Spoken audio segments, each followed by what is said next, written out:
और आइए बात करते हैं देश के सबसे बड़े अस्पताल एम्स की। एम्स में 5 साल की वेटिंग है।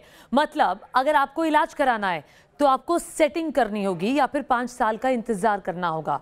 एम्स में 5 साल की वेटिंग क्यों है, आइए दिखाते हैं आपको इस रिपोर्ट में। एम्स में 5 साल की वेटिंग क्यों? क्या इलाज के लिए भी करनी होगी सेटिंग?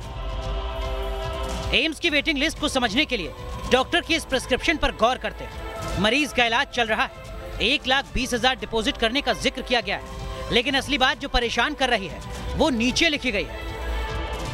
2025 तक की ये वेटिंग लिस्ट है। एम्स प्रशासन अपनी लाचारी दिखा रहा है। मरीज को प्राइवेट या दूसरे सरकारी अस्पताल में इलाज कराने की सलाह दी जा रही है। प्रिस्क्रिप्शन में लिखा गया है, बड़ी लिस्ट के बारे में जानकारी दी गई है। 2025 तक कोई जगह नहीं है, दूसरे सरकारी अस्पताल में रिव्यू कराया जा सकता है।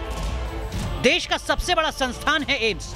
एम्स में इलाज के लिए देश भर से रोजाना हजारों लोग आते हैं। कितनी लंबी होती है वेटिंग लिस्ट, इसको समझने के लिए न्यूज नेशन ने एम्स में इलाज करवाने आए लोगों से बातचीत की। मैं एम्स में आया दिखाने के लिए, तो पहले 5 दिनों के अंदर में मिल जाती थी मेडिसिन की, ब्लड संबंधित जांच संबंधित, लेकिन इस बार आया तो अब पूरा मार्च गायब और अप्रैल में मिले हैं हमें ब्लड की जांच की डेट, जो बहुत लंबी है। ये 45 दिन की डेट दी है। वो बोलते हैं कि ऑनलाइन से डेट लो, फ़ोन से डेट लो, कोई जगह खाली नहीं है, इससे पहले डेट नहीं मिलेगी। और जो जांच भी लिखते हैं तो बोलते हैं बाहर से जांचें कराओ, बाहर कोई जांच की अभी जगह खाली नहीं है। धरिए के 1.5 महीना हो गया। क्या बीमारी, क्या थी? बीमारी कैंसर है। मरीज परेशान है, वेटिंग लिस्ट लंबी है। ऐसा क्यों हो रहा है, इसके लिए एम्स के बुनियादी ढांचे को भी समझना जरूरी है। एक आंकड़े के मुताबिक एम्स में रोज लगभग 10,000 मरीज आते हैं। अस्पताल में 800 डॉक्टर हैं, 4,000 नर्स हैं। अस्पताल में 2362 बेड हैं, यानी संसाधनों की कमी तो है ही।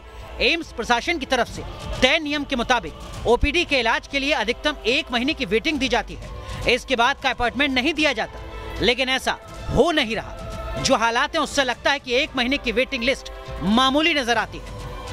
यहाँ मैं कई बार आ चुकी हूँ, 10 बार, लेकिन वही है, जाओ डेट लोगे, डेट 2 महीने की मिली, 3 महीने की मिली, जब तक पेशेंट गया। दिक्कत बढ़ती जा रही है। 26 मई को जो डेट मिला था नहीं हुआ हमारा ऑपरेशन, कोरोना को जैसे नहीं आ पाए। और जब मैं अब आई हूँ तो पूरा उठी हो गया है, हमारा पूरा रिपोर्ट इकट्ठा कर लिए, फिर भी हमको डेट नहीं मिला ऑपरेशन का।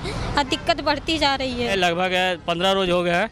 बोलते हैं ऑनलाइन अपॉइंटमेंट मिलता है, जब नेट वाले के पास जाते हैं तो बोलता है यूरोलॉजिस्ट में समय खाली नहीं है, लंबा समय मिलेगा, 3-4 महीने का टाइम देता है। और मैं बिहार से कई बार आकर के चले जाता हूँ, समय नहीं मिल पाता। मरीज इलाज के लिए तरस रहे हैं, लेकिन क्या दिल्ली के एम्स को ही दोष देना ठीक है? उन राज्य सरकारों का क्या, जिनके राज्य से ये मरीज इलाज करवाने के लिए दिल्ली का रुख कर रहे हैं? सवाल है कि राज्य सरकारें आखिर अपने राज्य में हेल्थ सिस्टम को दुरुस्त क्यों नहीं कर रही? दिल्ली से दामिनी शर्मा के साथ टीम न्यूज नेशन।